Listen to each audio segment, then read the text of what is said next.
memory is very much associative, and we grow new fingers every time we go through a new pattern, and we're constantly updating an old emotion, and we can be 30 years down the road, and all of a sudden we can be having an anxiety attack and not know why. And it could very well be related to the first time you were scared. But it's an irrational fear. Okay. It's totally and completely irrational, but your thought processes make you relive your feelings every time you relive a memory. Very interesting. Yeah.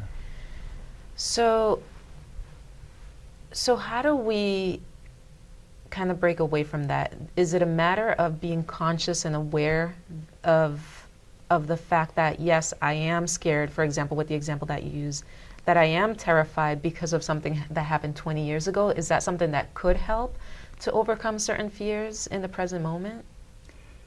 Yes, but you can't go back. You know, like Freudian psychologists want to take you back, and they want, you know, you could be in therapy for 40 years going over the same old thing, but it isn't going to do anything except keep on updating. Okay? I'm not saying that traditional therapies aren't a good thing, because there's a place for everything. But for the average person going through the average emotional conflicts, from joy to anxiety, they don't need to be in talk therapy. They just need to know how the minds work. Oh, okay. So that's what it's about. Once learning. you know how the minds work and how language affects what's going on in your body, then you start to say, well, gee, if I think this, I'm going to update that. So I better decide what I want to be thinking. And what that does is it puts you in the now, because you're not just thinking on a loop and updating old stuff. You're in control. You're thinking what you want to think. Without the hypnosis, it can take you a long time, and people generally give up before they, you know, they might get into it a week or two, like people going on a diet. You know, how long does that last? A couple of weeks, and then they give up on it, and then they gain everything that they lost, and then a couple extra to boot. So hypnosis can be somewhat of a shortcut, I guess. Hypnosis is a shortcut in that it allows you to tap into the unconscious area that, how will I put this?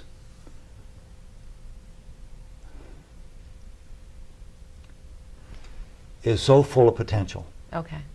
It's full of the potential for you to change what you want to change if you knew how to change it. And then once you know how to change it, it's all based on practice, because I'm going to say this loud and clear, right? Every thought you have is a practice for something, because your unconscious mind is role-playing it through your body.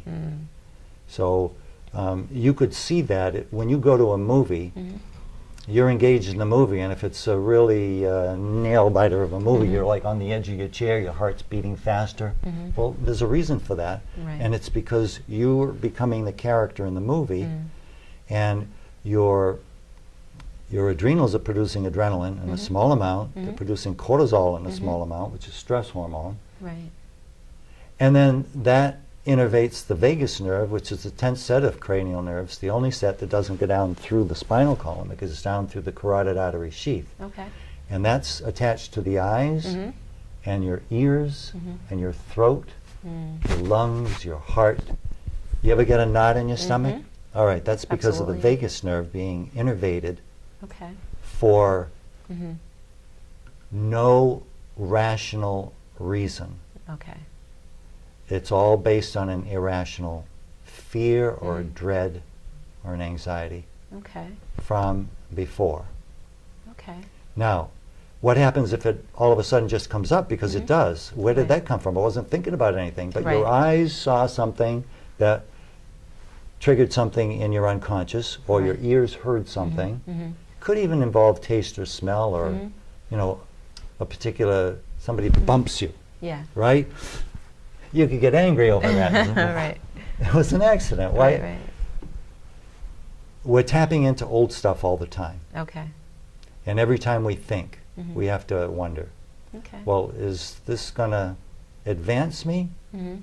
or is it going to keep me trapped where I was and keep Right. me limited? Mhm. Mm. So, would you be able to give us at least one simple, quick technique that we can use if we are in one of those situations where maybe our past is affecting our present moment and we're having a reaction to a situation that's, an irrational response to a situation? Is there a quick and simple technique that we can use to Reduce anxiety? maybe reduce anxiety or anger or frustration? Well, there's a physical response you can do. Okay. It works better when it's induced with hypnosis, but it's Mhm. based on acupuncture. Okay. So here's the solar plexus. Mhm. It's like an inverted V here. Mhm. So 2 finger widths up above that, there's a kind of like an indentation in the sternum. Okay. All right. And if you find that and you're anxious Mhm. and you press on it, it'll probably hurt. Oh, okay. I think I found it. Now, the idea is to press on it to the point where you feel it, and we call that a good hurt. Oh, okay. Okay? Yep. Now, once you no longer feel it, you press it in a little deeper until you feel it again. Mm-hmm. And then you hold that there for anywhere from 1 to 3 minutes. Okay. That's, in acupressure terms, that's point CV17. Okay. Okay, it's on the, acupuncture has a different name for this particular meridian, but in Mhm. acupressure terms, it's called the conception vessel meridian, and it runs from here all the way down to the middle of the bottom. Okay. But this is one of the most potent points. So you can press on this point here Mm.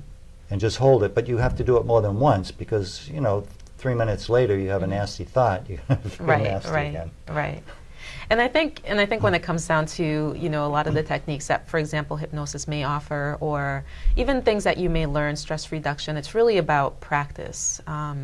Practice, practice, practice. Because I don't think, even with hypnosis, would you say that that's just coming once would do the trick, or do you think it's, coming here maybe several times, as well as utilizing some of the techniques that you might be able to provide at home and practicing those techniques to help overcome the behavioral patterns that we've been talking about? Right.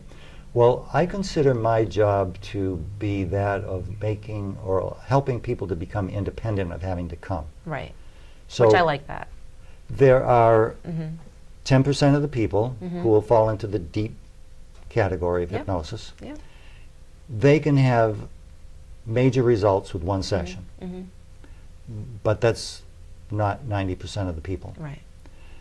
And so, if they came in for, and that would be like habitual things. Mm. Somebody addicted to smoking Right. or eating, Yeah. or even certain ones of the, harder drugs. Mm. Mm. Although smoking is Mm. is said to be as hard to get off of as cocaine. So. Yeah. Yeah. So they can have really good results. Okay. For the rest of the people, I usually say, unless it's depression Mhm. or severe anxiety, Right. probably 3 times. Mm-hmm. And my job is to teach you how the minds work, Mm.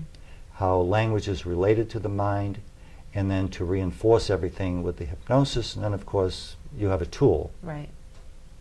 And the tool is a one-word, kind of like a signal. Mm-hmm. And so when you use that tool, the idea of the tool is to shovel out your junk, Mm-hmm. or if you just had a junk thought, your shovel then turns into a scraper, Right. and it goes into the future where your junk thought went, and Mhm. it gets rid of that, and it, that Yeah. hole that I talked about, Yeah. that Yeah. Yeah. no bottom and receives all the junk. Right. Right. It goes in there. So when you use this particular trigger mechanism, it empties your junk, Okay. and it helps you to relax. And if you have this particular technique here, and then the idea is that you can't just use it once. It's Mhm. not like eating a Lay's potato chip, but Yeah. you eat once and you get addicted to it. Right.